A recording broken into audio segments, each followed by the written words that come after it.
ಹರೇ ಕೃಷ್ಣ. ಇವತ್ತು ಮುಂಜಾನೆ ಜಲ್ದಿ ಎದ್ದು ರೆಡಿ ಆದು ಮೆಸ್ಸಿಗೆ ಬಂದೆ. ಇದು ಇವತ್ತಿನ ನಾಷ್ಟ ಇತ್ತು. ನಾಷ್ಟ ಮಾಡಿ ಕಾಲೇಜ್ಗೆ ಹೊಂಟಿದ್ದೆ. ಕಾಲೇಜ್ ಹೋಗೋಕೆ ಬಸ್ ಇರಲಿಲ್ಲ, ನಡ್ಕೊತ ಹೊಂಟಿದ್ದೆ. ಮಳೆನೂ ಚಲೋ ಇತ್ತು ಇವತ್ತು. ಆಮೇಲೆ ಕಾಲೇಜ್ ಹೋಗಿ 10ರಿಂದ 11 ಒಂದು ಕ್ಲಾಸ್ ಇಲ್ಲಾಗಿತ್ತು. ಅದಕ್ಕೆ ಇಲ್ಲಿ ಲೈಬ್ರರಿಗೆ ಬಂದಿದ್ದೆ. ಇಲ್ಲಿ ಬಂದು ಇಲ್ಲಿ ಕಂಪ್ಯೂಟರಲ್ಲಿ ಹೊಡಿಬೇಕು ಯಾವ ಬುಕ್ ಬೇಕು ಅಂತ ಅದು ತೋರಿಸುತ್ತೆ. ಯಾವ ಇದರಲ್ಲಿದೆ, ಯಾವ ರೂಮಲ್ಲಿದೆ ನಂಬರ್ ತೋರಿಸುತ್ತೆ. ಆ ನಂಬರ್ ನೋಡಿ ಬುಕ್ ಹೋಗಿ ಇಲ್ಲಿ ತೊಗೋಬೇಕು.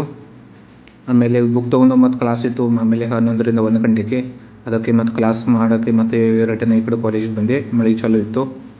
ಮತ್ತು ಕಾಲೇಜ್ ಮುಗಿಸಿದೆ 1 ಗಂಟೆ ತನಕ ಮುಗಿಸಿ ಮತ್ತು ಹಾಸ್ಟೆಲಿಗೆ ಬಂದೆ. ಹಾಸ್ಟೆಲಿಗೆ ಬಂದು ಮಧ್ಯಾಹ್ನ ಊಟ ಅದು ಮಾಡಿದೆ. ಆಮೇಲೆ ಮತ್ತು ಸಂಜೆಗೂ ಪಂಚಿಂಗ್ ಔಟ್ ಮಾಡೋಕೆ ಹೋಗಬೇಕಾಗಿತ್ತು. ಇಲ್ಲಿ ಸ್ನ್ಯಾಕ್ಸ್ ಬಂದೆ. ಸ್ನ್ಯಾಕ್ಸ್ ತಿಂದು ಮತ್ತು ಕಾಲೇಜಿಗೆ ಬಂದೆ ಪಂಚ್ ಔಟ್ ಮಾಡೋಕ್ಕೆ. ಪಂಚ್ ಔಟ್ ಮಾಡಿದೆ. ಪಂಚ್ ಔಟ್ ಮಾಡಿ ಹೋಗ್ಬೇಕಂದ್ರೆ ಮಳೆ ಚಲೋ ಇತ್ತು. ಇದು ನೋಡ್ರಿ ಇಲ್ಲಿ ಮಳೆ ಚಲೋ ಇದೆ. ಇವತ್ತು ಫುಲ್ಲು ಮುಂಜಾನೆ ಮಳೆ ಇತ್ತು. ಆಮೇಲೆ ಮಳೆ ಸ್ವಲ್ಪ ಕಡಿಮೆ ಆಗಂತಲೇ ಮತ್ತು ಹಾಸ್ಟೆಲಿಗೆ ಬಂದೆ. ಎಲ್ಲರೂ ಹಾಸ್ಟೆಲಿಗೆ ಬಂದೆವು.